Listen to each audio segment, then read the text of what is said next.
fan. We're bleeding blue with you. Let's go Blues!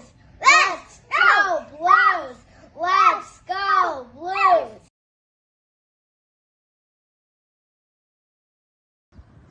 What are you wearing? A Canadian tuxedo. And I'm a hockey player. Let's go Blues!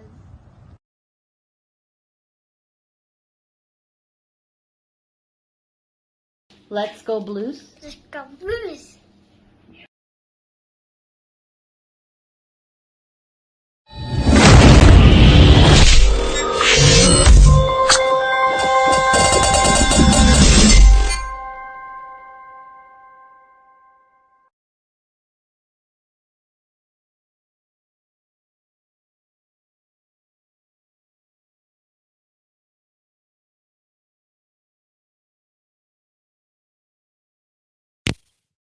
There we go.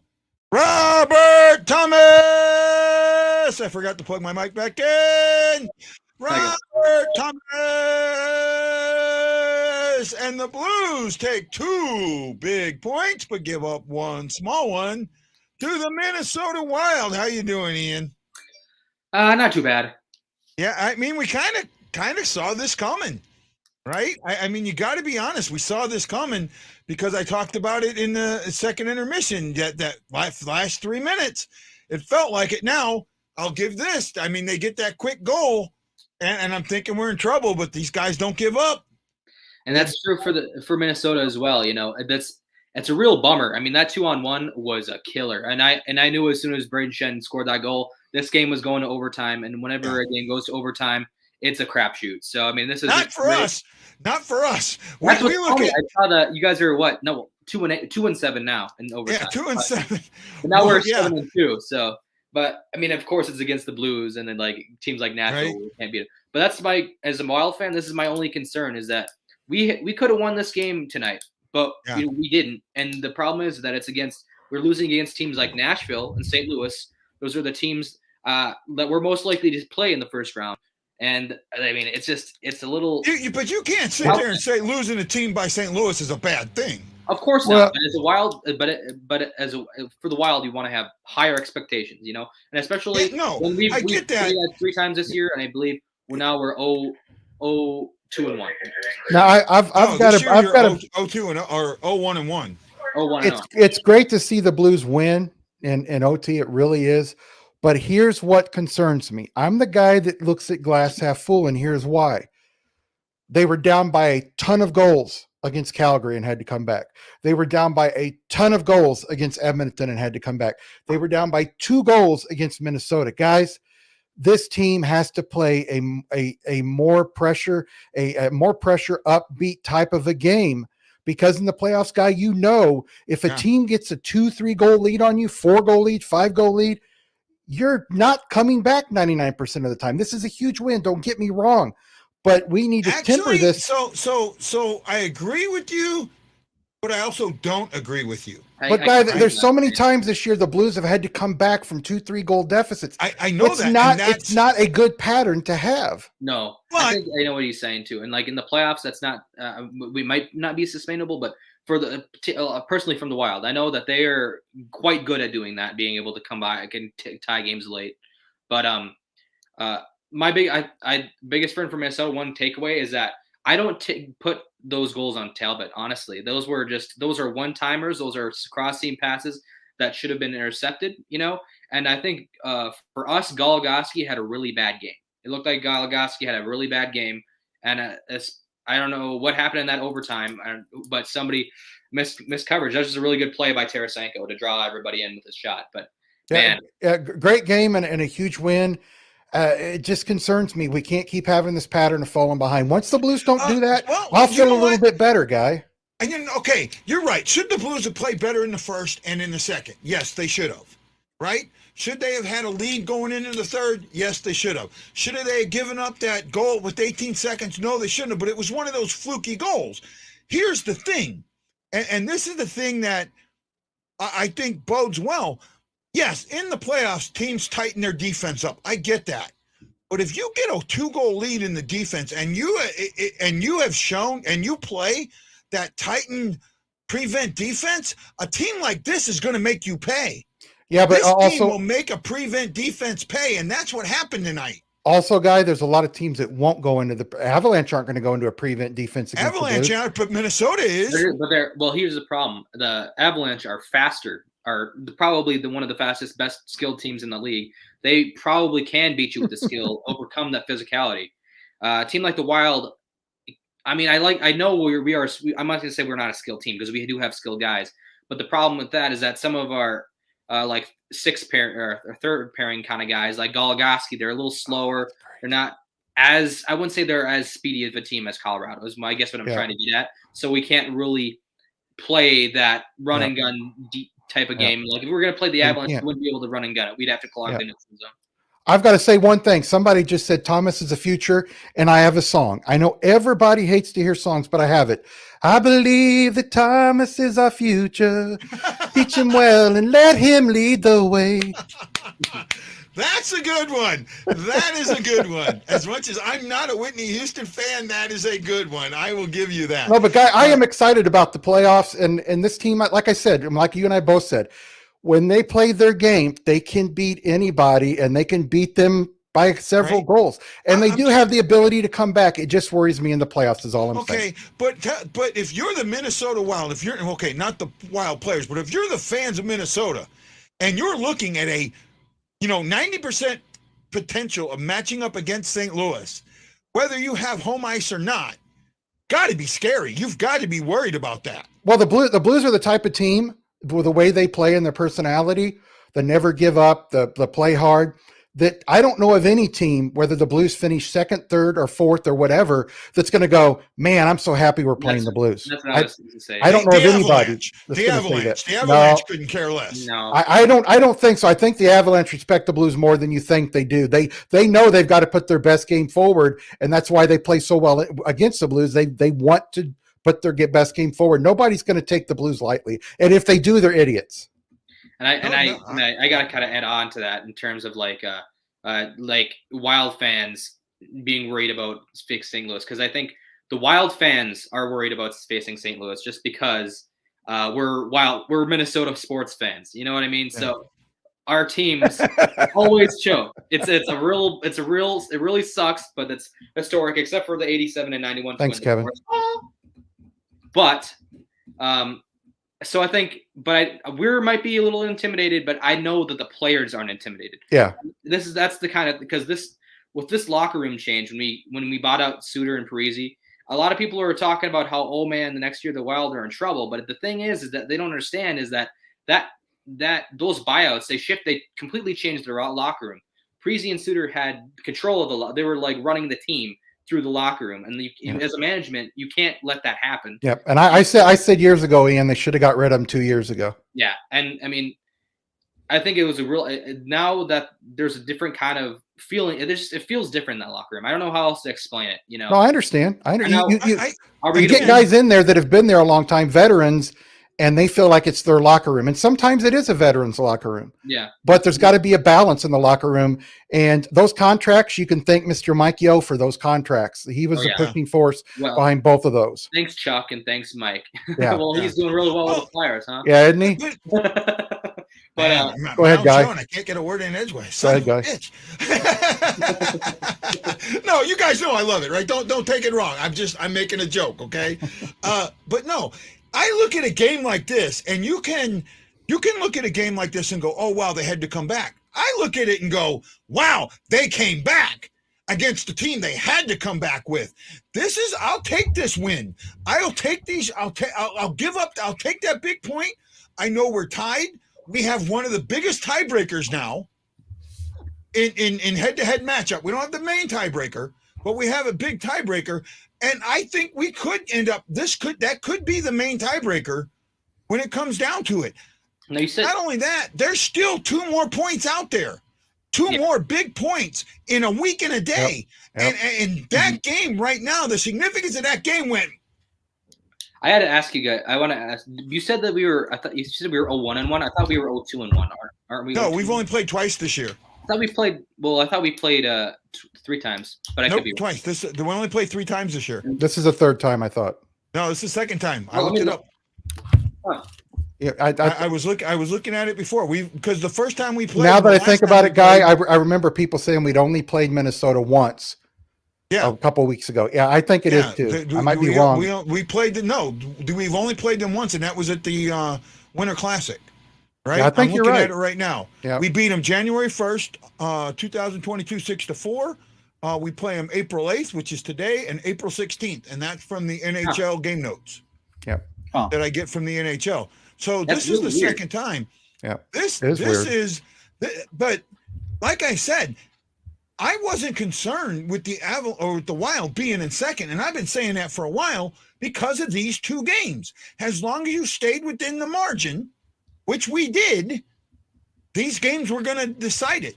And you look at the Wild schedule versus our schedule coming down. Other than a couple of teams, I think that we've got a pretty easy schedule. Now I know we get the Avalanche and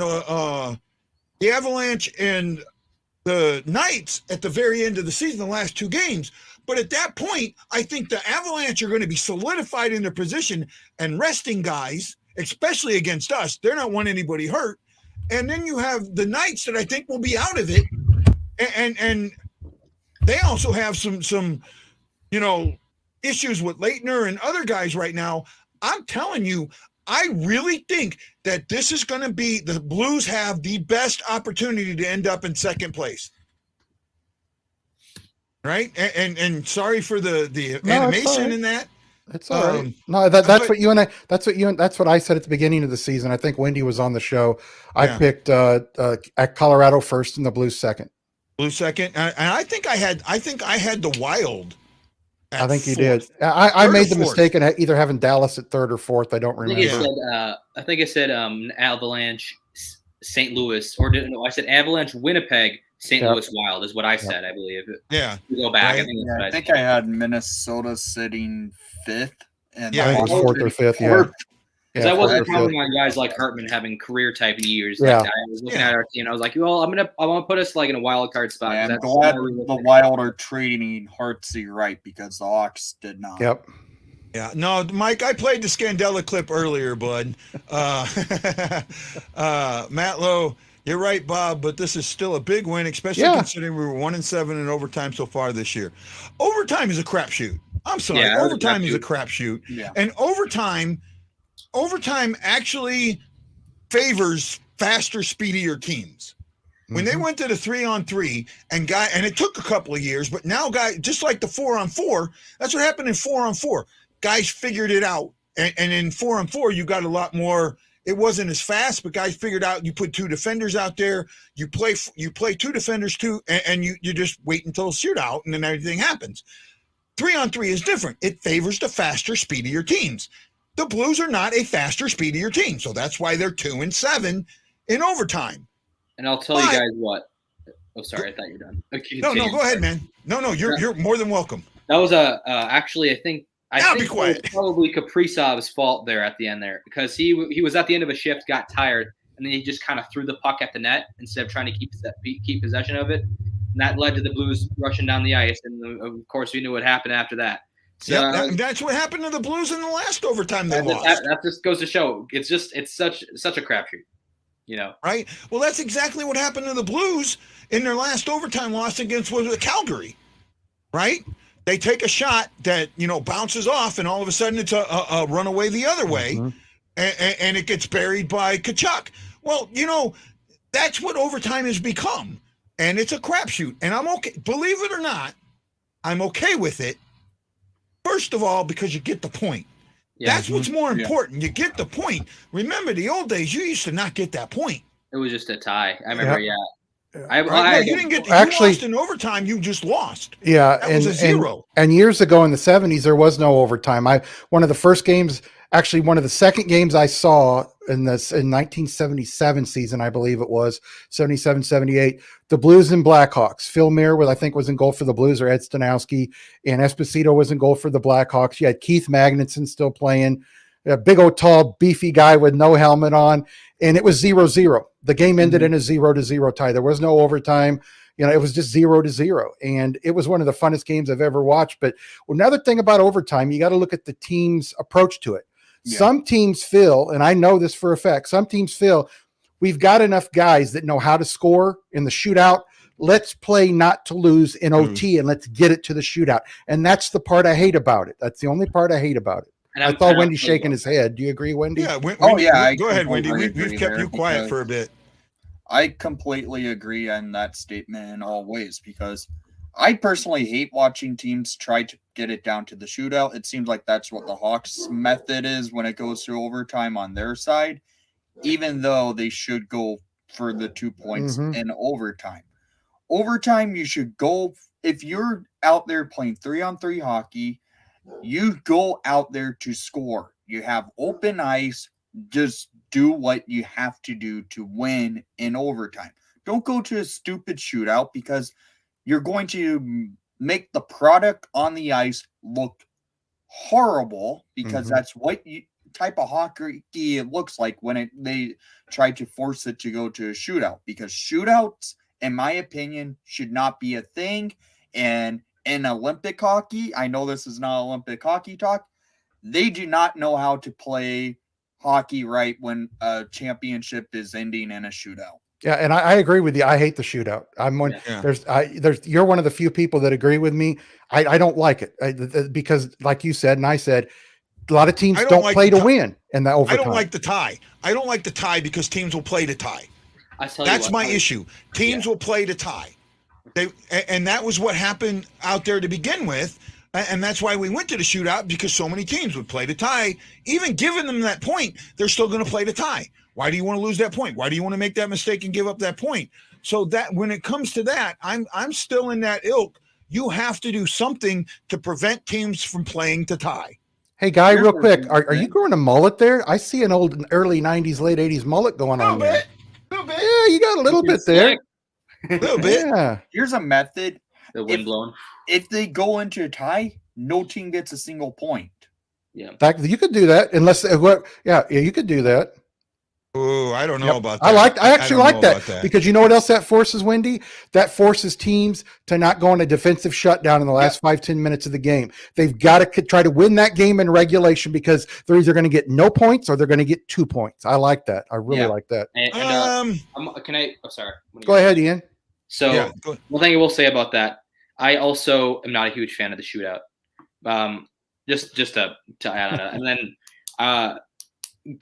beautiful thing about overtime when it gets to the playoffs is that it's 5-on-5, which is great. And I love that. That's my point I was going to make with the Blues earlier, is that they're a pretty good team 5-on-5 in this year anyway, and so are the Wild. So that's why I think about this 3-on-3 stuff. And I'm just, even if the Wild would have won this one in overtime, I don't put that much stock in that game because this is more. It's a crapshoot in overtime. Yeah, and then but when it's 5-on-5, it's like if we still have 5-on-5 overtime, I'd be like, okay, yeah, this is a pretty. I mean, it felt like a playoff type game. Yeah. But I mean, I think Wendy and I agree with you. Don't you agree with him, Wendy? I think Guy would too. Wouldn't you still like to see 5-on-5 and I wouldn't. Here's what I would like to see.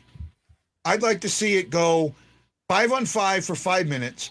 4-on-4 for 5 minutes, 3-on-3 for 5 minutes. More than a 5-minute overtime. Let it drop down, right?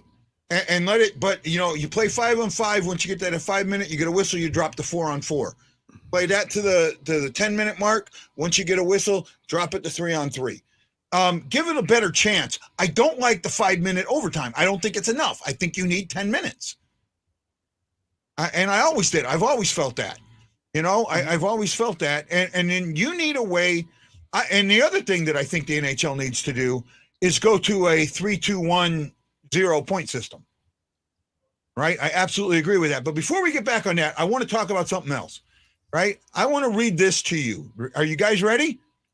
Sure. Right? Sure. Just listen.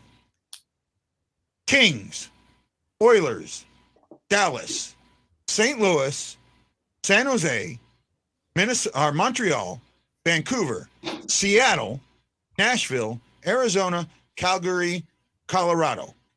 Now remember that. Okay?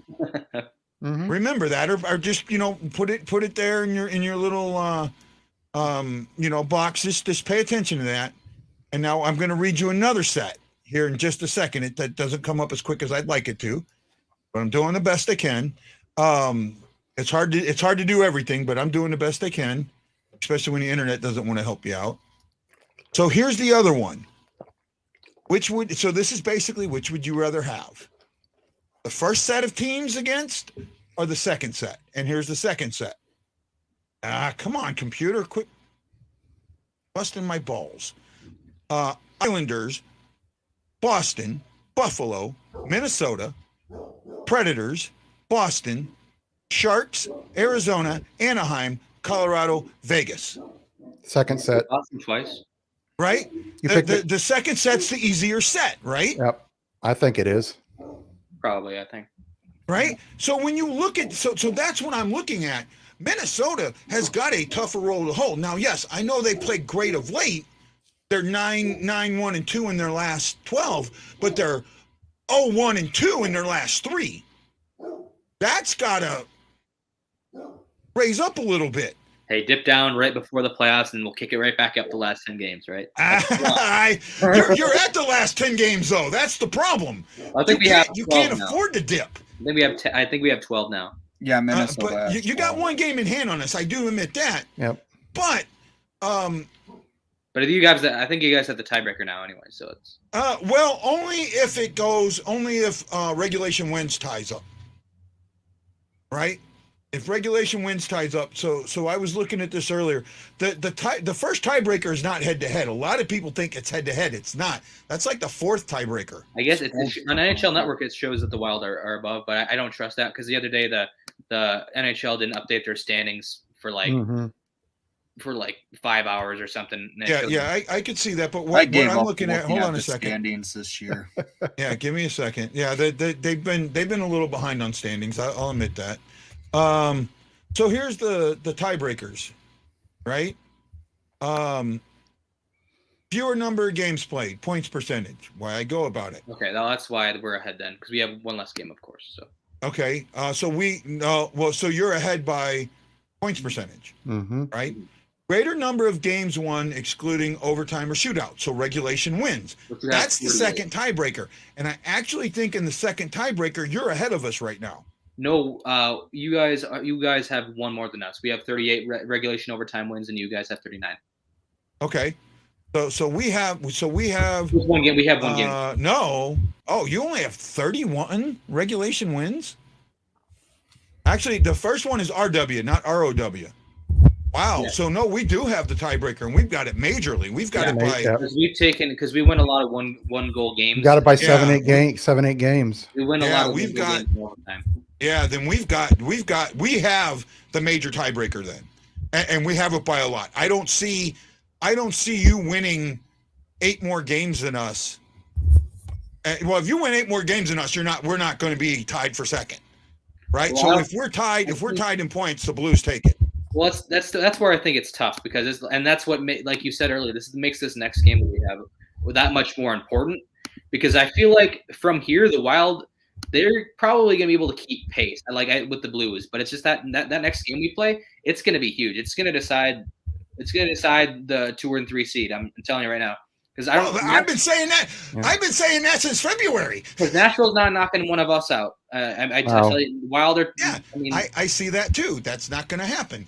Nashville and Dallas are going to be fighting for who plays Calgary and who plays. And I don't see. Right now, I don't see I see the Kings getting that third spot. Unfortunately, they had a chance to pick up some points and didn't yesterday. I look at this right now, and I've for a while have gone. This is a great matchup for the Blues. Yes, I know that numbers lie sometimes, and I know that there are instances where. The trend has to reverse. I get that. However, I'm looking at these two teams, and if you saw anything tonight, you saw a St. Louis Blues team that was in the head of the Minnesota Wild. That's why they collapsed in the third. Mm-hmm. And Ian, I'm sorry. I know you probably disagree with me. No, I don't think he does it because he was saying it earlier. There were some bad defensive breakdowns that shouldn't happen. Yep. Yeah. That's what I'd like the to know game what Wendy tied. thinks about Like this. that 2-on-1. Well, I think that was Goligoski who tried to steal Braden Schenn off of the boards. Yep. And he's That was- he's very solid normally. He had a bad game. Well, It felt like he's Minnesota actually been was having a scripting few it. bad games lately, and you guys actually healthy scratched a couple of games ago. Go ahead, Wendy. Felt like Minnesota was scripting their sticks way too much at the end. Mm-hmm. They weren't loose. They definitely weren't a loose team. Well, and that's what I'm saying. I think that the Blues, and it wasn't the Schenn goal. It was the Falk goal. I think the Falk goal got in their bad head. Talbot as well, and then Say Talbot. again? That was a bad goal let in by Talbot, and then that was a bad play by Goligoski. Game's tied. It goes to overtime. Crapshoot. Blues take it. I mean, that's Well, if you watched it, hold as on. it goes. I gotta defend Talbot a little bit. Okay, Falk is a shooter. Falk is an offensive guy. Carolina, He is a goal scorer. Yeah, So Carolina. that was a goal scorer's goal. I'm not going to fault Talbot for that goal scorer's goal. I'm not going to fault him for the Schenn goal. Schenn just got it right past him. You know, he couldn't get it off Schenn stick. That Schenn goal is not Talbot's fault. That's Goligoski's fault. Yep. Right. And that's so. Yeah, and you know, sorry, and you know what, Ian? If you watched it, I watched it real close. After that fault goal, they put their heads down. Minnesota put their heads down. You could just almost see their lungs deflate. You could see that they were like, "Oh crap!" And you don't ever want to do that as a team. No, well, and that's here's the thing. Usually the Wild they fight back, you know, and this is my main concern is that against Nashville and St. Louis this year, we have not been able to do that. And then that's even the last few years. Nashville's had our number even worse than you guys, where I think we've lost like our last 7 or 8 against Nashville in a row, and then we're like 12-1-1 or something against them. Yeah. But this I thought, speaking of, like, I'm going to shift over a little bit to the playoffs. East looks like it's going to be amazingly fun, and I don't count Vegas out just yet of maybe being able to sneak in and get that 3rd spot in the division. I don't see Nashville or Dallas getting out of the wild card, but I could see maybe them kicking Los Angeles out. And Los Angeles, by the way, I thought that they were going to be this good just because I know how good of a player Dano was. I knew how big of an ad that was going to be for Los Angeles because he is so underrated in Montreal. Like, guy is a player. Okay. He's having a great season this year as well. Yep. Here, well, actually, so this is flipped now. Los Angeles is at 86 points with Vegas at They have 72. one game less, but they're 2 points ahead. And Vegas has a game in hand. But I don't know. I have not been and here lately Vegas just seems like they've fallen apart. Right? And they got Vancouver chasing them. Vancouver's beat them the last time they played them. Beat them pretty good 4-1. So I know Vancouver's not taking it over. I just don't think that. I think that Vegas's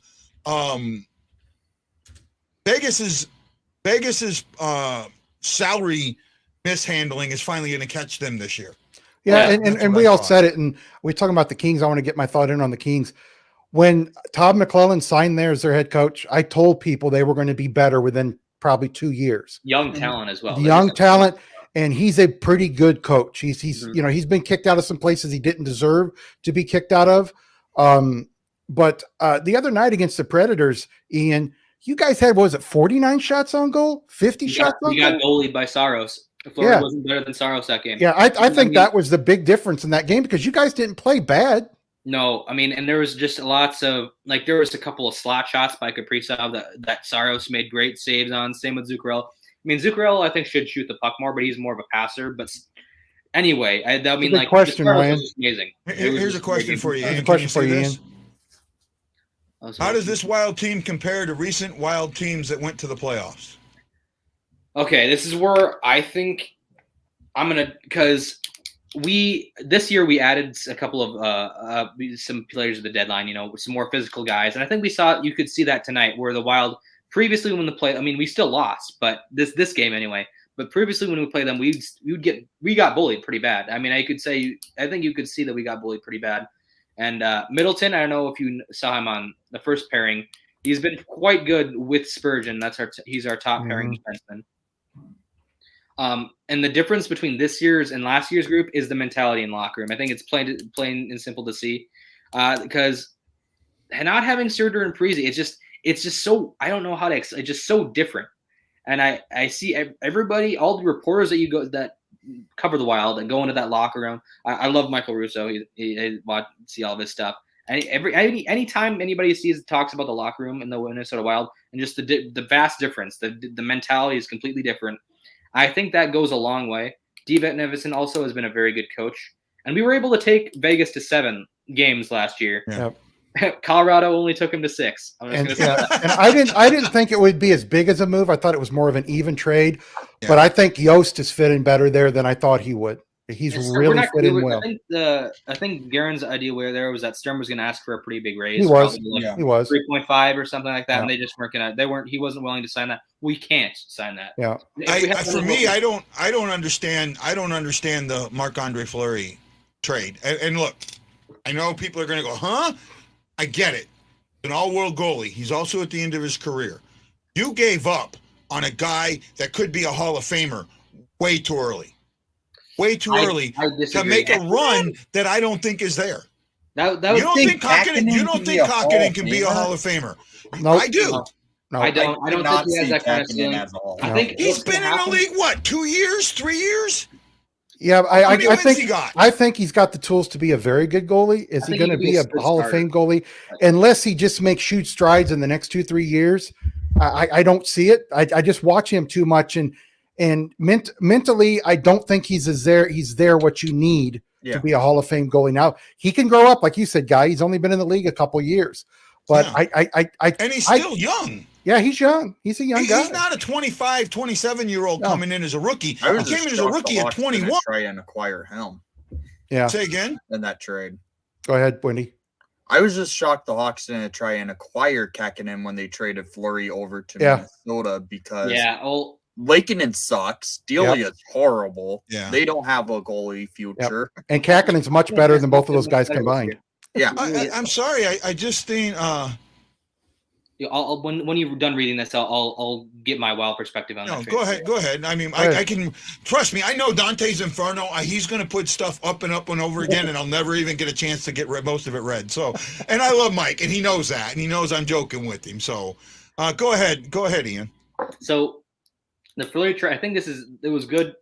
I think it's good. I think it's a good idea because the bottom line of it is that the Wild were in I don't know, I mean, it seems so long ago. It was, oh my gosh, it's like 12 games ago now that we got out of the funk. But we were in a pretty deep funk after the All-Star, after that the Winter Classic. I think it was actually more of the All-Star game, but that Winter Classic, I think it was kind of the start of it, where we were in a really bad funk for a while, and goaltending was the main problem. All of our stats, like advanced stats on the ice, were showing that we should be winning more games. We were just giving up way too many goals. Mm-hmm. Talbot is kind of snapped back into form.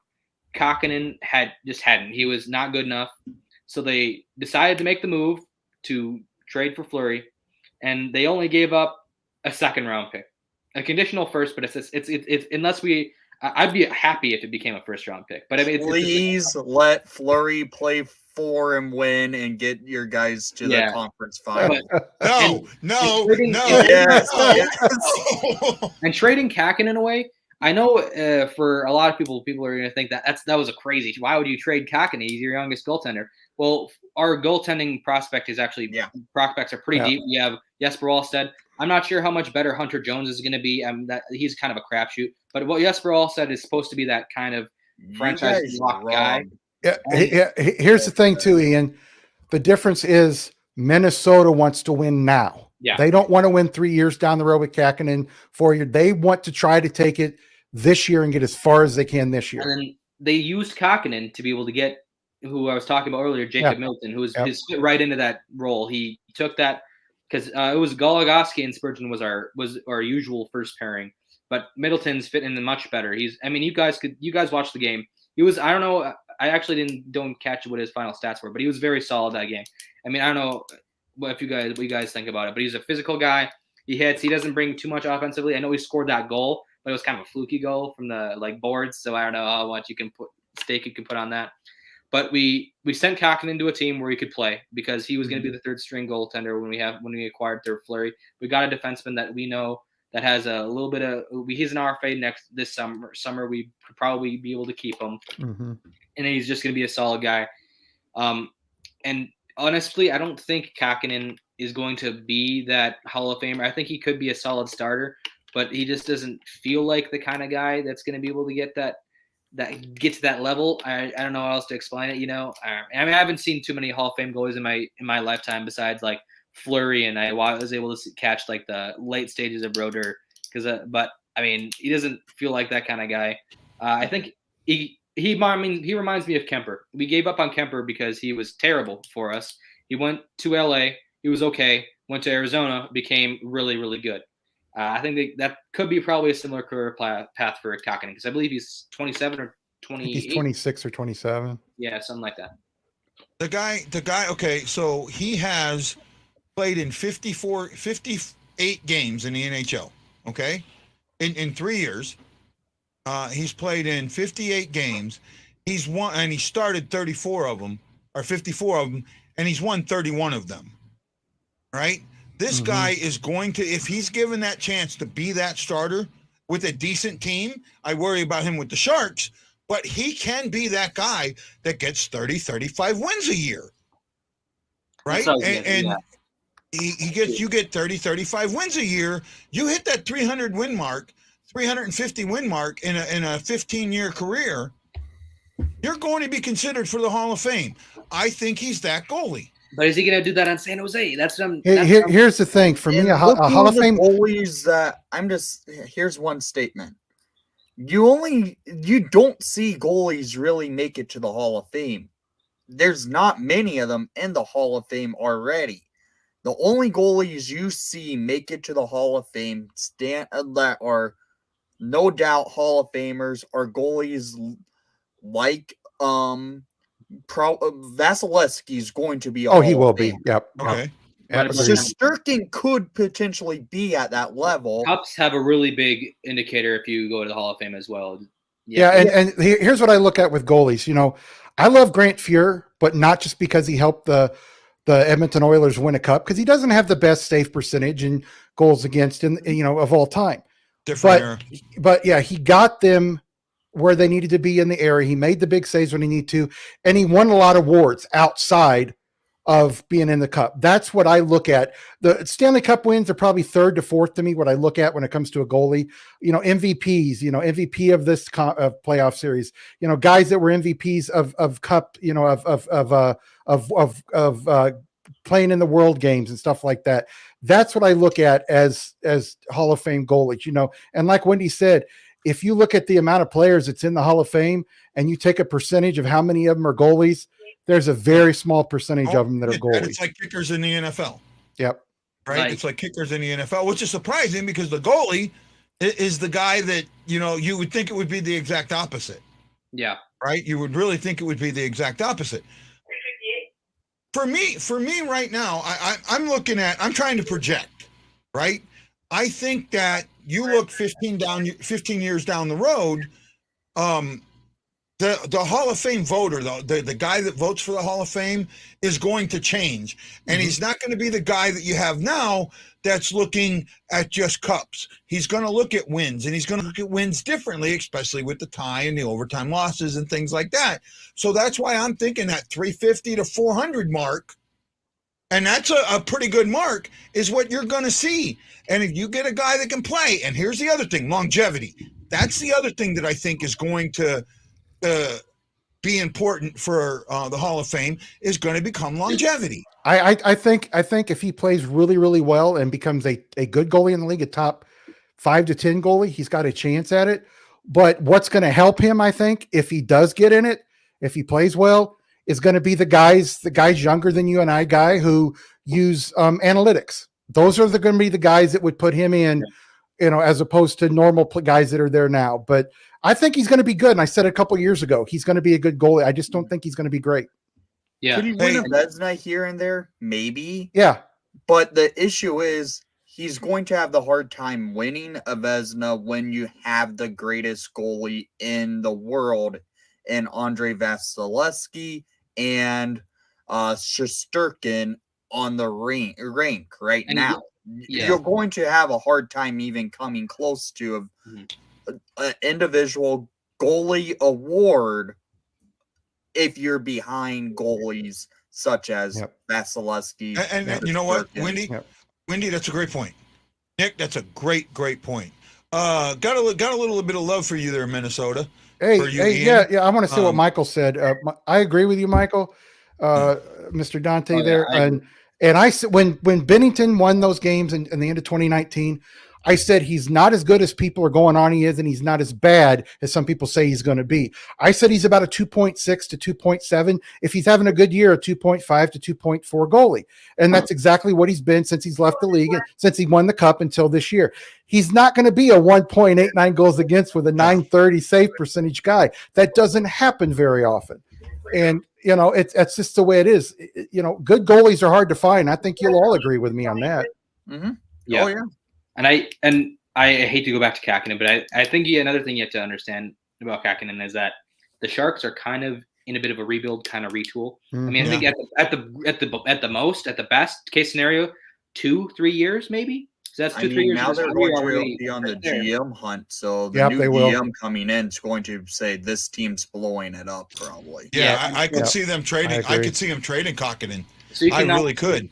Yeah, and that's just all I was going to say about that. And also, one more, do you think Lundqvist is a Hall of Famer, guys? Yes, I do think it. I know he doesn't have the rewards, but the pure factor that Henrik Lundqvist carried the New York Rangers to a Stanley Cup final by himself, I think you'll see Lundqvist make it to the Hall. Yeah, and also you got to look at it this way, everybody. He was the best goalie for years in the NHL and just couldn't get the teams past where they wanted to be. And, you know, a couple years ago I said no, but after looking back on these last couple of years and after he had to, you know, retire and everything, I thought he was fringe. But after you look at his numbers and even analytics over the years he played, yeah, he's a Hall of Fame goalie. Yeah, eye test for me. I wish eye test for me. He passes the eye test, definitely. Yeah. He passes the eye test, but the problem is that a lot of the goalies that make the Hall of Fame, they really win cups. You know, that cup is really important in dictating whether you get into that Hall of Fame or not. I believe the hockey guy actually did a good video on that, but I'm not a fan of the hockey guy. So I know you are. That's what I was going to say. Guy doesn't. You know. I was going to bring some whiteboard with me and some markers. Yeah, I just. I'm gonna get Tanner, hold on, guys. Tanner asked a good question. How much does age degrade longevity? And to be honest, it depends on the player. Fleury looks like he's still 30. He could be like 10 years younger. Yeah. He looks like he's in his 20s. It's funny. Yeah, if you look back at Fleury 4 or 5 years ago and you look at him now, I don't see that he's really lost much. He looks like the same goalie to me. Then you look at like Thornton like 2 years ago. He's only he looks like he's in his 50s. He's only like what? He looks. I'll be 53 this year, and he looks as old as me, if not older. It's fun. It's just. Different. Here's a good one for you. Longo, Roberto Longo. Nope. Yeah, I love Bobby Lou because I loved seeing Bufflin to sit his butt up front of Luongo in the 2010 playoffs because it was great to see Luongo get lit up every time the Hawks played him. He was terrible. Luongo is no Hall of Famer. No. I love Luongo. I loved him when he was in Florida, but he's not Hall of Fame. Like a good, serviceable goalie, a good goalie. Don't get it wrong, but great Hall of Fame, no. Okay, I want to answer this question. How can I not be a fan of the hockey guy? Well, because he is boring. He is as exciting as watching paint dry and grass grow at the same time. I disagree. I don't know. I think he's awesome. Hold on. He's informative. But I can get that same information elsewhere without the whiteboard, without monotone. There's no excitement in his voice. He's very monotone. And when you watch what he's doing, it feels like it's canned. It does. There's no emotion there. And when you do, I'm sorry, doing this, you have to have emotion. You have to have emotion. Yeah. And it does. Look at Steve Dangle. Yeah. Steve Dangle does the same thing, but has emotion. That's why Steve Dangle. Yeah. That's why Steve Dangle is on TSN, and the hockey guy's still on. Yeah. Still on YouTube. I respect what the hockey guy does because he's got a following, and you've got to respect anybody that's got a good following, and he is informative. But I wouldn't do my show that way. But like I said, I respect him, and he's got his audience. but I do agree with Guy. He's a little dry for me.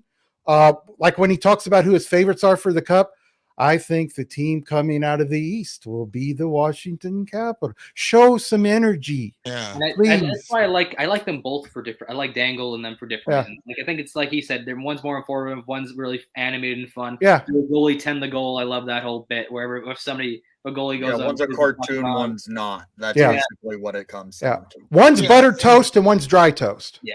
And also Windy City. One more thing. I one of my favorite videos is of the Canucks. They get like I think it's during the playoffs or maybe it's a regular season game, but somebody gives them like an iPod and they put in their ears and they start playing Chelsea Dagger.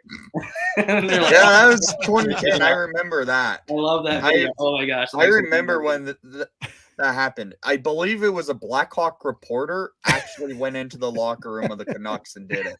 That's one of my favorite bloopers ever. If I remember it correctly, I think that's how it went. I think you're right. I'm not 100% right. sure on it. Everybody hates that song. The hockey guy, Tammy, is the guy that has a YouTube show, and he is informative. Like I said, I respect him. And not my favorite guy, but every time he does a show, he has a whiteboard where he writes things down on a marker, which for some people, they do have to have. I know people, my wife's that way. For her to get something out of something, she wants it written down. And there are people that are going to flock to that type of a YouTube show. It's just not my favorite. But like I said, I think Guy respects him. He just is not his favorite show. Well, here's the thing. You can, if you're going to do what he's doing, there is enough video software out there where you don't need to use a whiteboard. I've done I did a power ranking for a while where I had a board put up and I had the teams go into it. I used to do that too. Yeah. That's the way it needs to be done. Not it's just not a hard. whiteboard putting a magnet up. It's not hard. And it's not easy to see. You've got a puck board now. You don't like the puck board? It's okay. I haven't seen it. I haven't. I'll be honest. I don't watch it. Hey, Ian, a board's a board. Yeah, the puck board though. Right. I got to the point where I just. I don't think Guy's bashing the guy. Guy's just saying he's not for him. Yeah, I know. That's completely fine. you don't hear no complaints from me. People whether like where they're gonna like. Guy is nutty peanut butter. Yeah. No, it's just look. I could do exactly what he does. I could, right? I could take the time and do exactly what he does, but I wouldn't get any enjoyment out of it. Right? Yeah. When I get 100,000 followers or 200,000 followers and 10,000, I get more views in 10 minutes than I get in an entire video. Yeah, I would. I get no enjoyment out of it whatsoever. This is what I enjoy: being animated, being able to talk and let my opinion and watch all your guys' opinions and listen to your guys' opinion. I'll take my 30 views. Thank you. And be happy with that because I know I'm enjoying what I'm doing. And that's just how. Yeah. And I don't, like I said, I don't hate the guy, and there's a niche for everybody. And, there's people that don't like me, and I understand it. You don't have to like me. You don't like my podcast. You don't like me when I come on here. Hey, I love you for it. Even if you hate me, not everybody's going to like me, just like Wendy. Not everybody's going to like Wendy. Not everybody's going to like Guy. Not everybody's going to like Ian when he comes on. But we know that we're doing what we want to do the way we want to do it. And the thing with what I think once you start getting like the hockey, like I look at another YouTuber a hockey YouTuber that's actually doing stuff for Sportsnet now. His name is Gravite. Yep. Mm-hmm. Once you start getting a bit too big, it's kind of hard to interact with your fans in that way. Yep. And it's hard to change things too. Like with the hockey guy, it's at a point now where if you want to like ask him a question, it's almost you have to donate to him in order to ask a question. Yep. Well, there's the other thing. Because you have to, again, here's the thing. So this guy goes, he would not have enough in the time in the day to do with the board as quick. Okay, the guy is making $150,000 a year or more off his show. He can hire someone to do the video stuff for him, right? Heck, I could teach him how to do it in an hour or less. Oh, well, I know it takes a while. My show used to take, when it was recorded, 6 to 8 hours of video editing. Yeah, it does. And I know, right? But I think the board he's been doing the boards forever, and it just feels like it gives it. He has that authenticity. I don't know what else. That's his thing. Like I said, Wendy, that's his niche. That's where he's found success. And I think he's taking the approach, guy, as he's teaching people that want to learn and they don't know a lot. So he's got the board out there and he's trying to help people that don't understand the way things are. And like I said, I get it. Simple. It's just, it's simple. no, I They get have it. their It's own just, things and how they do Yeah. it. And it's not for me. I mean, I can't. You know what? You cannot find, and I ask you to go out and find another channel that has as many subscribers as his that's more boring. You're not going to find one. I'm sorry. I can find I one, can trust find me. one. I Yeah. can find some, but Oh. that's besides. With Real more quick, real followers quick. than he has, with more Re- followers than he Oh, has. The yeah, guy's at over 200,000 followers. Real quick, I want to give you. I want to put you guys onto a YouTube vlog. I don't know if you've ever watched it, Post to Post. Yeah, I've Yeah. seen it. Yeah, I've seen and it, yeah. I love Yeah. what he does, and when he had his dad on, and they're more of the Canadian type fans Yeah. and stuff. But he does unboxings. He talks about games and does the best locker rooms, the best stadiums, and Yeah. He's really If- into Jersey making videos. Yeah. I've had some conversations with them. yeah, I have too. And he Neil's nice a guy. good guy. Yeah, nice guy. Neil's a good guy. Yeah, he is. Yep. Well, I also saw a comment that Dangle only does Leaf stuff. That's not entirely true. He Not actually entirely true. No. He- He has a podcast where he actually talks about other teams. Yeah. Yeah. It's the Eastern Conference, but it's not just the Leafs. Yeah. So if you want to Actually, And you know what? When he has those Steve Dangets on Sportsnet, that's about every team. yeah, and Yeah, it's that's on always every- New Jersey though. Yeah. It's usually New Jersey with the Yeah. goalie fails. I mean, Yeah. it's Jersey. No, they have that I issue think every there time. are guys. There are other guys out there that have the level of depth that the hockey guy covers, but they just don't get the love for it. It's how I feel. Tommy, don't take this wrong. No. Okay, it's absolutely okay what he does. It's his thing, and he's successful at it. I'll admit that. More He's power to him. absolutely Yep. dead on, getting paid to do this every day. And I think Absolutely. what Guy's saying is he could never do it that way, is what Guy's saying. I know, I That's couldn't. and I understand completely that, but Yeah. that's what he's trying Well, to do. Yeah, it makes Here's total one sense. thing that Yeah. people don't put into Yeah. perspective. They don't want to copy each other's channels and No. how they run it. No. Like, Yeah. I started my channel out. I did not know what the hell I was doing. I watched did other I. channels to look what they did Yeah. to see what I can try and do. But after time, I found my way of doing it, and I made my channel the way I have it. Mm-hmm. Yes, it's not that big, but a lot of channels in the hockey YouTube realm has not grown Yep. that much Yep. just No. because they have their own ways and people have learned to like one way versus the other. That's what it is, and that's how it goes. Yep. I've Hockey's a changed my culture. way of filming the past few years, and people noticed it, and they've either enjoyed it or hated it. I Yeah. personally Yeah. think where you have your comfort, go with it. If you Yep. don't have any form of comfort, try something new, and maybe you'll find the way you go. Yep, That's yep. how you build a channel, and that's what you need to On do. the spot. And You know, it doesn't I matter used to- on on the how spot. I you used go. to get really, really worried about my channel not growing, and I finally just said, "Fuck it." Right? I mean, what good is it doing me begging and begging people to watch the show? It does. It was tearing me up. Right? Mhm. Yeah, it was. I giving remember me it. anxiety. I remember it. It was giving me anxiety. It was giving me all this. So I just said, "Fuck it." Right? You know, this is what. When I started doing this last season, I really found out, hey, just as good as you were doing your recorded show, you're not bad live. And people are watching you. People agree with you. And you know what? If someone wants to block me because they don't like something I say, okay, that's fine. That's you. You do what you want to do. But this is me. This is what I want to do. This is a talk show about Blues hockey and the rest of the league. And let's have fun with it and say what we need to say. And sorry I dropped the F-bomb again, but I just, it is what it is. And Guy, one thing that I think all of us agree, Wendy and Ian and you, other sports like baseball, MLB, and the NFL, they know how to use YouTubers and how to use vloggers and podcasters. The NHL is way behind on that. Oh, They're yeah. starting to try like with the gravitate thing. They're trying to like get into that realm and dangle and stuff like that, which I think is big for the sport, or the popularity. Because right now, Yeah. I mean, whether you look at it or not, hockey is a pretty cult sport. It's Yeah. like Yeah. Oh, yeah. you're a fan. you're not a fan, you're like, who cares? But it's kind of getting to more point, especially when it's coming back on ESPN. Maybe we're going to start to get some more fans in here. That's what's nice. Yeah. And like the NHL needs to embrace, absolutely. They've embraced about 3 or 4 YouTubers and the bigger ones, and that's about it. Wendy was going to say something after you're done. Make sure Wendy gets to talk. Yeah.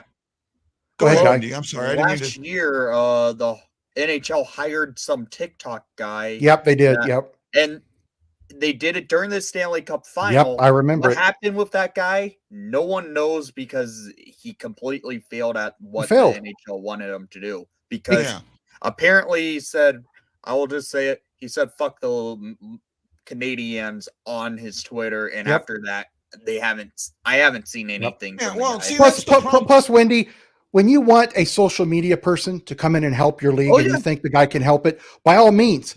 But the last place I would look is TikTok. It has no substance. I agree. 100% agree. Yeah. That was a complete failure on the NHL. Even YouTubers make fun of TikToker. That's what's Well, here's the problem. Go ahead, Guy. And here's the thing. And I've been thinking about this a lot, actually, a lot. Yes, you have. It's not just the NHL. It's all sports. When you have, and I can just use the Blues as an example, right? One of the reasons that they have told me that they will not give me press credentials is they need to protect their regulars. I was told the same thing. Why? What are you protecting them from? You're protecting them from competition. Why are you protecting them from competition? Because you know you have your finger on them and you use those credentials like, oh, you said something wrong. The G doesn't like you. Give me the credential back. That's not what news should be. You as a reporter, you as someone who wants to be a journalist, needs to be able to say exactly what you want to say. If you need to criticize a franchise, you need to criticize a franchise. If you need to criticize a league, you need to criticize a league. They should not take those credentials and hold them over you like a freaking, the toy for a cat, with the feathers on it. Here's my credentials. Come get it. Please, here. Oh, no, you can't have that. Oh, here it is. That's what they do. And no, that's not what it should be. You should absolutely have the right as a journalist. And yes, I call myself a journalist, whether you like it or not, and whether I've been to school or not. I write, I follow this stuff. I do this talk show. I'm a journalist in my eyes. That's all that matters. Stop being idiots. Hey, that's Guy, how I feel. I just had a flashback of Wizard of the Oz. Of the Wizard of Oz when you did, here's my credentials, little doggy, here it is. Guy, I'm going to be clipping that again. Please do. And put his face on like Wizard of Oz. Here it is. I'm Guy Benson, the good witch. Hold on. Now, here's the thing. Am I wrong? No, you're not wrong. NTM. Judy Garland. That's what I'm trying. I know. I remember that commercial. The guy's looking for a mechanic, and everyone's sitting at ATM. Then they go in, and then they get their only person that has an ATM card. Yeah, I get it. Huh? Judy Garland's only house is actually like a few miles away. I was gonna say, up there. But what I'm saying, that's what I'm getting at. Okay, maybe I'm animated, but I'm not wrong. Well, here's what gets me on another side of that. I happen to know at least one, if not two. I can confirm one, but I can't confirm the other one. One of the biggest names in sports in St. Louis has a press pass to the Blues. He very rarely uses it in the regular season, so his seat in the press box is saved, and it sits there for 95% of the season. The only time he shows up is in the playoffs, and he never stays for the whole game. Now, you tell me, does he help you with your team and marketing your team and getting the team's narrative out? No, he doesn't. Why give people like that a press pass when you've got YouTubers who know the game, who love the game? Why can't you give them a chance? Right. I agree. So much respect for a guy like Michael Russo and what he does. He writes for The Athletic, and I love all of his stuff. And he's not afraid to call it when the Wild make a stupid play or somebody on our team makes a dumbass move. It's real. Michael Russo's he's refreshing. Yeah, and we've got a good example of not being unbiased. We've got a reporter in this town that pushed the Tarasenko narrative, that Tarasenko yelled and demanded a trade. And Guy and I both know from our sources that is not true. But that narrative is still out there. That reporter didn't apologize and say I was wrong. He still stands behind it. Actually, what he goes is nobody denied it. Yeah. Well, so he put it in, didn't deny it because it's kind of sort of true, but you made it be more than what it really was. That's not good for your team or the game. No, it's not. Right? And you know, this is fun, guys. Really. Even now with me sounding like I'm upset and pissed off and all this is fun. The fact that, you know, yes, I'm struggling financially and all that, but that's neither here nor there. I don't get another job. I don't go out and get a job, which I could, you know, make some money on the side or do whatever, because I want to do this, right? I want to do this. I want to start writing more. I want to do this more because it's fun, because I enjoy engaging with you guys. This show itself, I mean, if this wasn't a fun show, Ian, would you be coming on it? Wendy, would you be? Hell, Wendy, you're a Blackhawks fan. You're our biggest rival. You spend more time on my show than you do your own damn show. I wouldn't go there. Yeah, you know what I mean, right? You know the joke. Okay, I'm joking. Yeah, but, I'm not. but I don't have as many live streams as you. Yeah, well, I understand that, and I'm joking, but yeah, I think you guys. Yeah, no, he did. This person did argue with, you know, Chris brought up that, you know, he didn't say who, that I know someone who talked to Tarasenko and said that that's not completely true. It's not. And what that reporter's response was, well, I stand by what I said and nobody denied it. Well, that's a true statement and a false statement. That's a skirting statement. He's skirting what the truth really is. You know, yeah. Under the rug it goes. Because what would, and I know what, and I've pieced this together. What happened was this. Tarasenko went to his then agent, Mike Liut, and I will use his name because I've talked to him already. Mike Liut, and said, look, you know, what can we do about this power? You know, something's got to get done. And Mike kind of said, go out and play better. Mm-hmm. Well, he didn't like that, but he went with it. His best friend in the NHL is the bread man. And I'm going to kill his name. Panarin? Panarin. Yeah, Panarin. The bread man. Yeah, the bread man. Panarin. Him and Panarin talked. Panarin said, go talk to my agent. His agent told him, yeah, I can make that happen. You know, agents, yeah, I can do anything. Sure they do, yeah. So he fires Liut. He fires Liut. Now, this is, I'm not saying this is 100% true. I'm saying this is what I imagine or think happened based on the information I have. And one thing, Guy, I want everybody to know, because I love Mike Liut. It wasn't a hatred towards Mike Liut that made him change. It was a change that he just thought he needed to make to get across what he wanted to get across. That's what some players have to do. If they feel like they can't get a trade where they want to be moved. So he goes. Yeah. So he goes and hires Panarin's agent. At the same time that this is happening, he sits down with the Blues at the end of the season and says, hey, I'm really concerned about how I was played this year. You know, I'd like to see that change next year. However, if you don't see that changing, here's a list of some teams I'd be willing to go to if you're not going to use me in a way that you want to use me. Mm-hmm. Mm-hmm. Plus, I'd like to go play in the world to work on my game. Yeah. Yeah, it was if you want to trade me, here's where I'll go. It wasn't, I want to be traded and I want to go to one of these teams. That's exactly what it was. Mutual agreement. Yeah. No, it was him. It was Tarasenko saying, look, you need to, you know, it was, I'll tell you what it was. This was Hull and McKinnon. This was Hull and Keenan.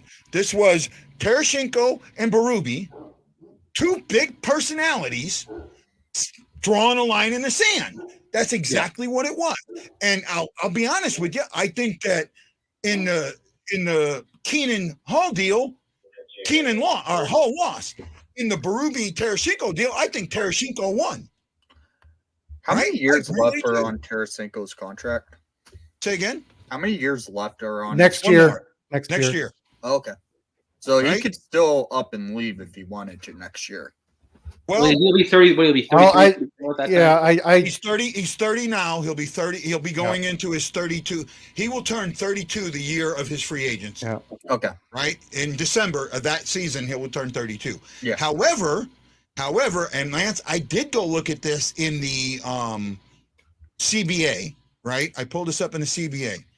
A player can waive their no trade clause, or submit a list of teams that they'd be willing to.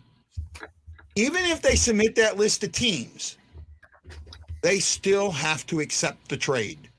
Just submitting the teams is not accepting the trade. That's not what I was getting at. I'm saying because of his clause, and they say we want to trade you, he has to give them a list, is what I was trying to say. So if the Blues come to him next trade, he has a full no trade.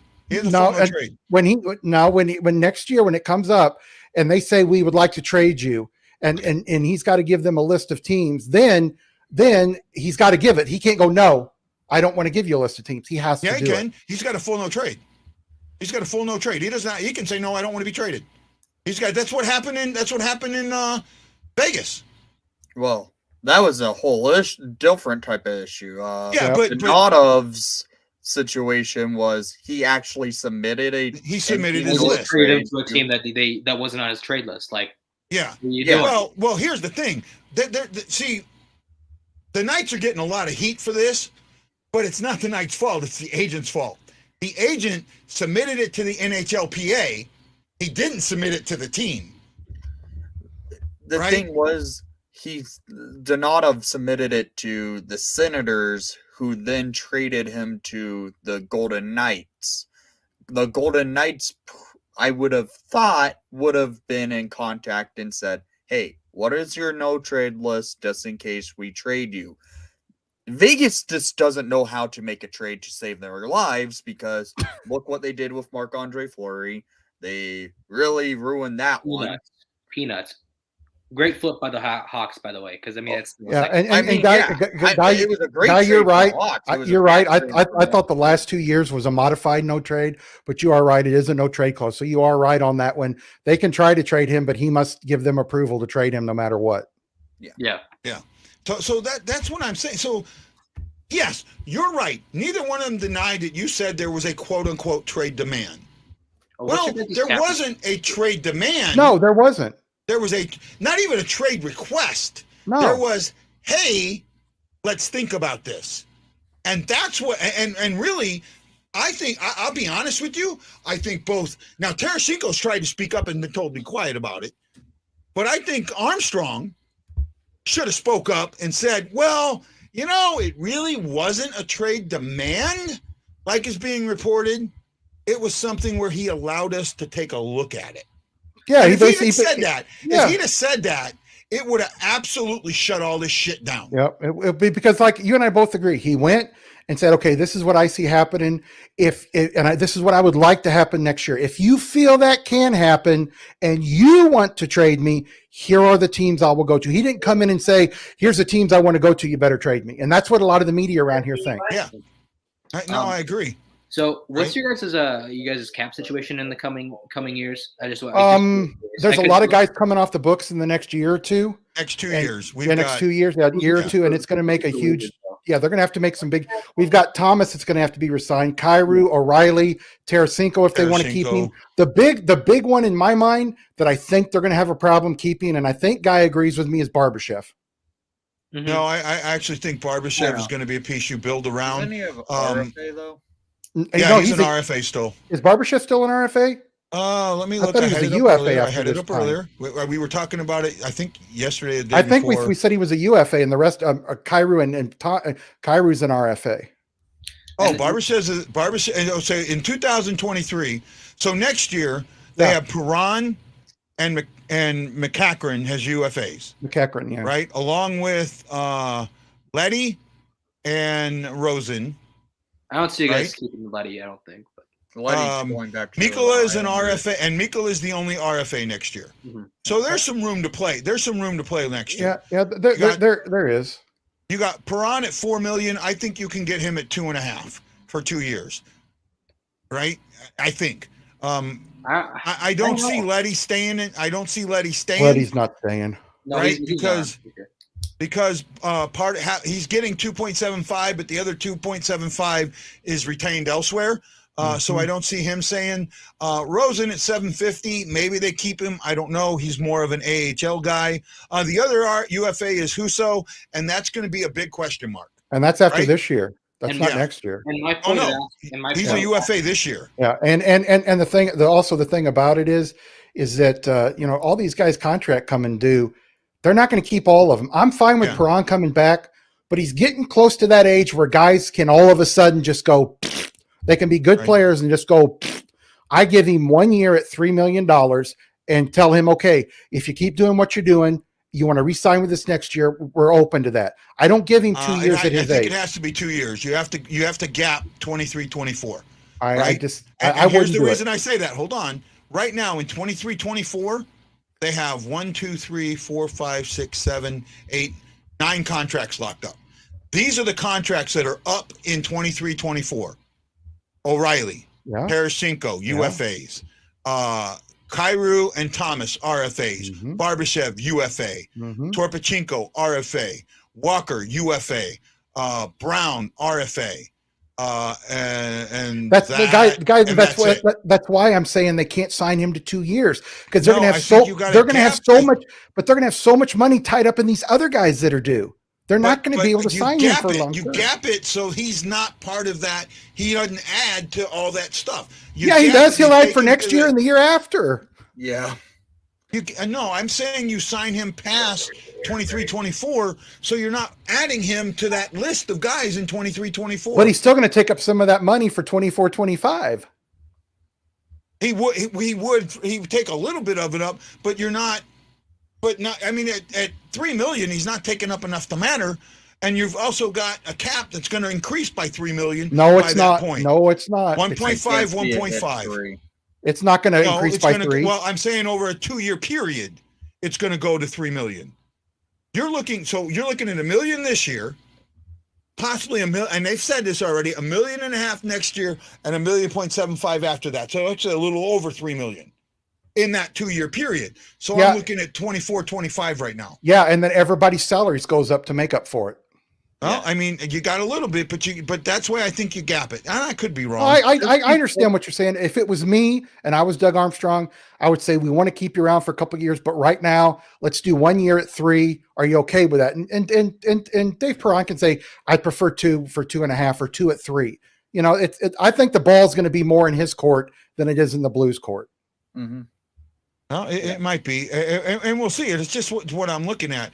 The Central Division is going to go through a bit of a transition after next season. Yeah, and the thing about O'Reilly, I don't sign him right now. And here's he's playing great. Is he putting up as many goals as he has in the past? No.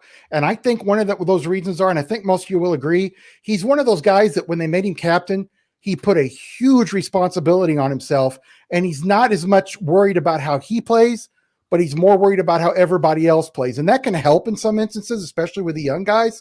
But I think if you give him an A, it takes some of the pressure off of him. I love him as a C, but I think he's one of those guys that really takes it heavy having that C on his jersey.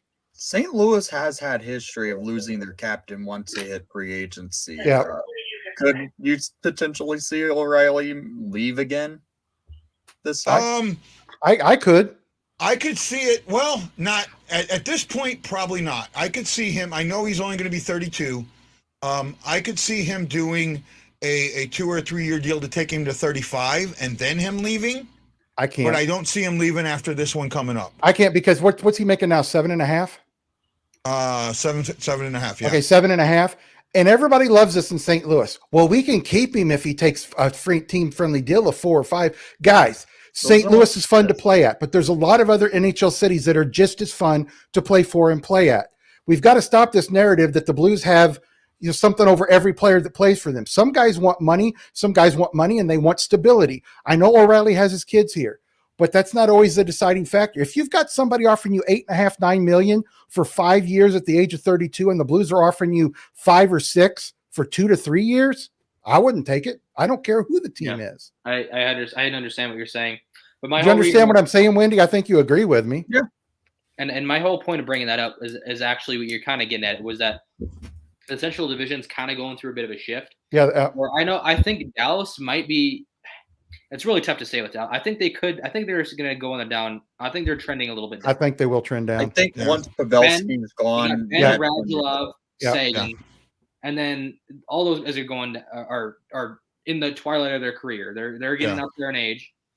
I think who knows if they're gonna did they extend Klingberg, or are they? I didn't see anything. It sounds like Klingberg's not going to be returning to Dallas. I don't think so this year. Yeah. So they're going to lose Klingberg. I mean, I don't know how good their prospect system is. It doesn't. I think it's like anywhere from 10. I think it's 10 to 20 range. Yeah. This is where the next 3 years is where Chicago has the greatest opportunity to regain dominance in the Central Division, or at least be relevant. Remember the last time how the Central Division went when the Hawks were in the dark days, and then they took advantage right after it. And this is what I see. The Avalanche could be in for some real rough times here. They're gonna lose Kadri. I think they're probably gonna lose Kadri. He doesn't always gonna take a free team friendly deal. No, he's not. I know he likes add the Colorado. He probably is gonna like Colorado. Kadri made a remark at the All-Star game that resonated with me, and it still resonates with me. And it's like, it's about time the league finally gives me some recognition. It's all about him. And that's exactly my. He's not taking a team friendly deal. And not only that, I think he's going to find out nobody's going to pay him either. Well, he's thinking his people are thinking 10 to 11.5 million a year. No way. This early. No way. That's the problem. I think they're just going to be on different pages, because he's only done one. This is his best season. And if he was to set out, I think he'd set out instead of playing, just so he could try to get that money later on. Go to the KHL. Yeah, go to the KHL. Yeah. Well, you know what? Somebody's going to give him that money that he wants. No, they're not. No, I agree with Ian. There's going to be a stupid GM that signs him. Agreed. Agreed. I think somebody's going to give him the money that he wants. So I don't think he'd sit out. I think he would just. I think somebody will give him what he wants, and I think that's going to be a mistake, because I doubt he ever gets back. And Ian, it'll be one of the worst days for that franchise in their history. Thank God Stan Bowman's gone. Oh yeah. I'm thinking, the Wild are cap strapped. You're asking what team would be stupid enough to give that guy what he wants. I'm thinking the Blackhawks. Hey, Chuck Fletcher. Chuck. 13 years, $7 million a year. I mean, he would do it. He is with Philly. Hey guys, there's somebody we're forgetting about that could get rid of a few guys to get him, and it's Mr. Dubas. He tends to overpay for people. Yeah, bring back.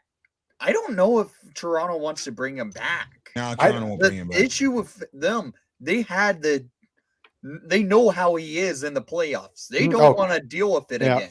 Hey, he can't win. He can't help you out if he doesn't play. But you know what? There's fans up there that still love him and miss him, and say that they would be winning the cup if he was still there. Yeah, they love him, but he's a player you love on your team, but just are so frustrated every night he's going to do something stupid. Yep. He does something stupid at least every other game night. He plays. Fiala's actually gotten better at this, where he's actually a bit more. He's kind of tightened up his defensive game a little bit. But in the two previous seasons, very, very sink or swim with him. If he's having a bad night, he'd turn over the puck 3 or 4 times a game. But he was on. He was scoring goals. He was getting points. And my problem with Fiala is that he's having a very, very good season this year. And he's not going to. I don't see him taking $6 million. He's going to want probably 7 or 8. Yeah, so I don't know more. If we want to keep Fiala, we might have to trade maybe a top 4 piece, maybe like a Dumba somewhere else. But are we going to be able to do that with the league only going up $1 million this year? It's going to be a tough for Bill Guerin to navigate. Yep. But we do have I think it's pretty widely regarded as a top. If you don't, it's a top 10 prospect system. I know. I personally think it's like top 5, but it's widely regarded around the league as a top 10. Yeah, and I think when you guys hired Billy Guerin, that was the best move I think ever in the Wild's history. That was a great move. Another connection to Fleury as well. Yeah, great move. And I agree with Guy what he said earlier about Chicago. These next 2-3 years, if they play their cards right, they could get back into being very relevant in the Central Division. Because next year, the plan is the Hawks are going to tank for try to get first overall. Are they going to get? They're going to try to go for Connor Bedard. Is that what the plan is? Do you think that they're going to trade off Kane and Taves next year? I don't think so, honestly. From what it sounds like, they're going to do everything in their power to re-sign them. Yeah, I love Connor, and I think he's going to be good. But I don't know. There's something about him that just, I don't know. It's a feeling I get that he's going to be really, really good. He's going to be not quite McDavid good, but he's going to be really, really good. And there's other parts of me that will watch him and think, maybe he's just going to be an 18, 20 goal guy, which is good. But he's projected to be so much better than that. And all these people are expecting him to be McDavid. And, that's a lot of pressure on a young guy like him. Yeah. He's been talked as the top prospect since he was a 12-year-old. Yep. I remember it back as far as 14, 15. I didn't know it was back that far. When he was a 12-year-old, they were saying he's going to be a future first overall pick. And hey, Wendy, how many guys have you seen with that much hype that young have turned out to be good? How many guys with that much hype that young have turned out to be good? They're very rare. They're very rare. Gretzky, McDavid, Matthews. But I mean, Connor Bedard, he looks Gretzky. To be a sure thing. That's the problem. Is he looks like he's a sure thing because because everybody who's a really good player, they look different. Like if you just took the numbers off somebody's jersey and like you put McDavid and then you put like a fourth liner, you can just tell how they're different. Even Kaprizov and like DeBrincat and on two, their skating is different. Connor Bedard kind of is like that, where sometimes people who are more middling players, they replaceable. But Bedard looks like he's going to be a pretty darn good player. I think first line is almost a guarantee. He could be very, very even better than that, though. And I think Chicago. When is Bedard up? Is it this year or next year? Next year.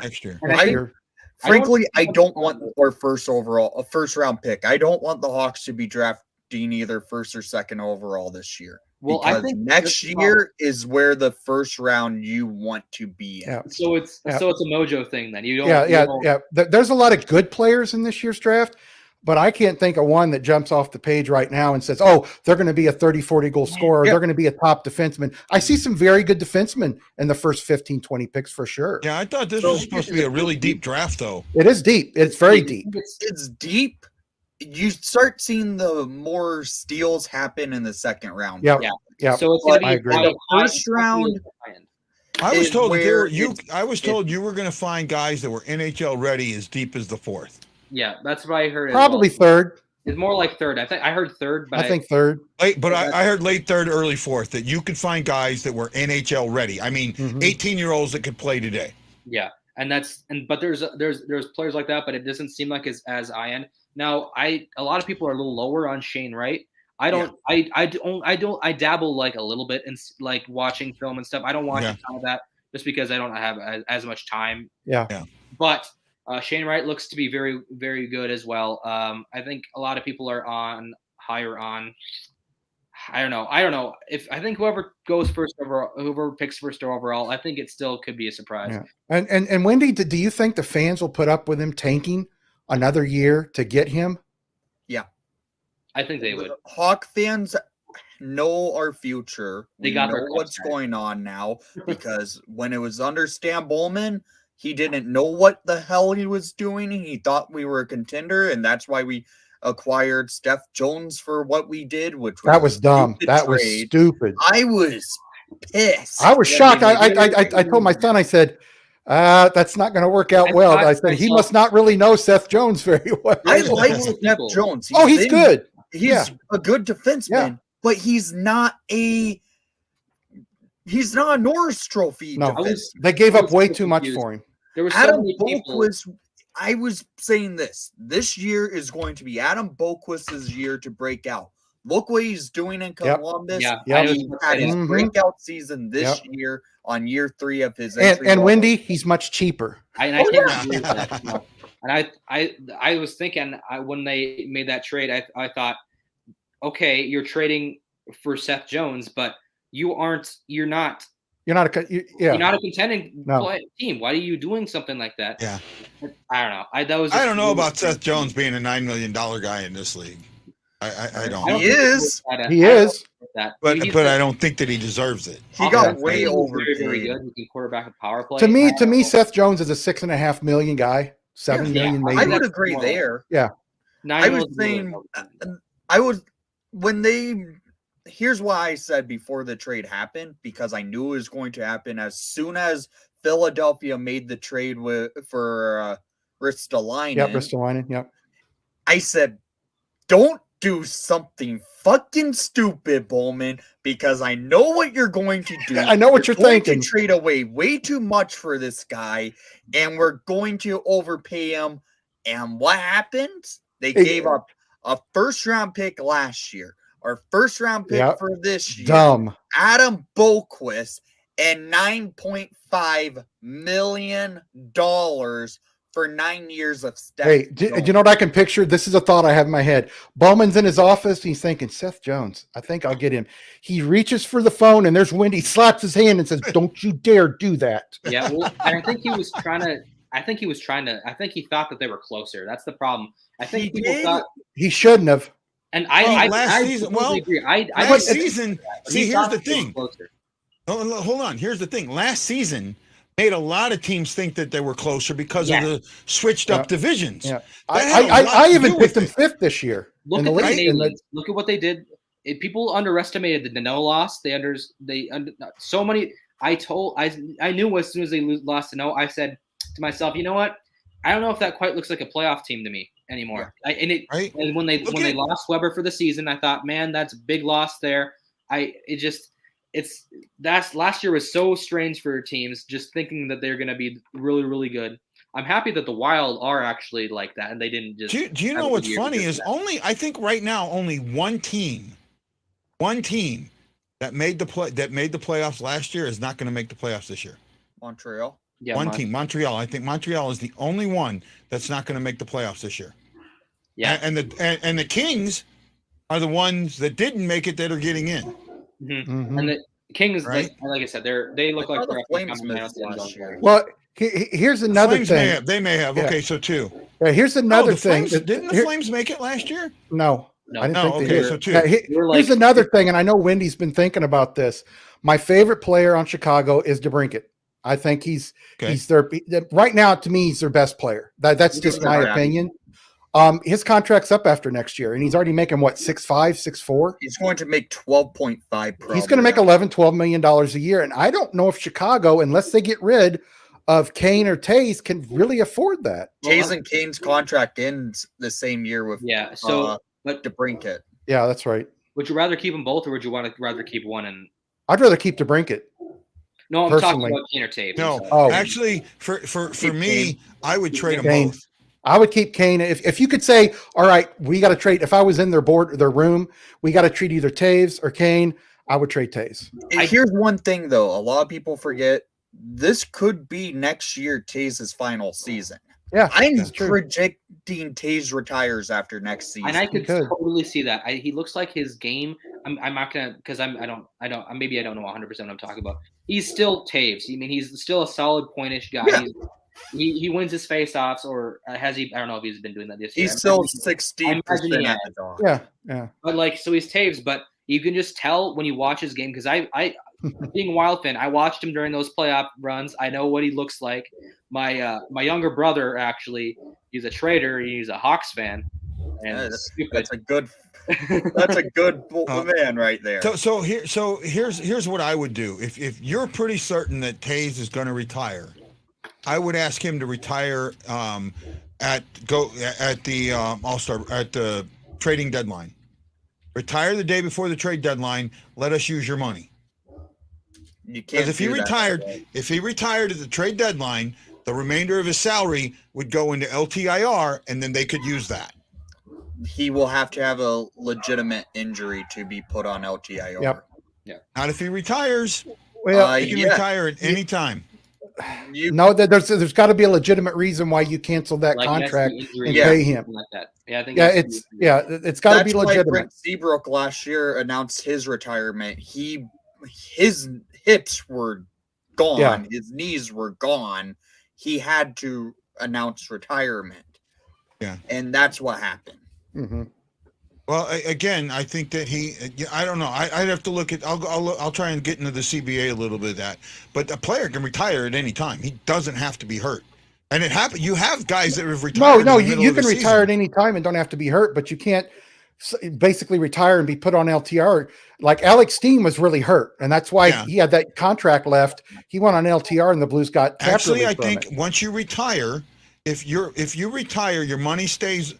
It doesn't count against the cap. It does go into LTIR. I think you can retire. So I got to check on that. Guys, we're at 1 hour and 30. This is supposed to be an hour show. So we are way, way over. Yeah. I got to say a huge thank you to Ian. Wendy just Left him. Yeah, I guess he had to go. Yeah, he had to go. Yep, he had to go there. So, Ian, thank you so much for showing up tonight and being on the show for as long as you were. I really appreciate it. Thanks for having me on. I wish the Wild won this game, but I can't be too mad. Honestly, you definitely gave us a wild perspective and not a wild perspective. So. Yeah, we appreciated it. As I gotten older, I mean, I honestly, you're so old. What are you, 28? When you're a grizzled Minnesota sports fan where you watched Lost, you just get numb to it sometimes. And I'm able to see both perspectives equally. So it's and it's great. And I hope you're back on next Saturday, because that win is going to be huge. I think I work next Saturday. I here next Saturday, so I should be able to do that. We'll see what happens. All okay. Right. Lance, as always, thank you so much for showing up, man. I really Fun appreciate times, it. good times. And to each and every one of you that stayed with us for this long, yes, I say aloha and mahalo. And you got to know, this is Guy, the Hawaii Blues fan, and I am bleeding. Excuse me, Blue. You are bleeding, aren't you? Internally. You know my GERD was going to show up sooner or later. I'm bleeding blue with you. Aloha.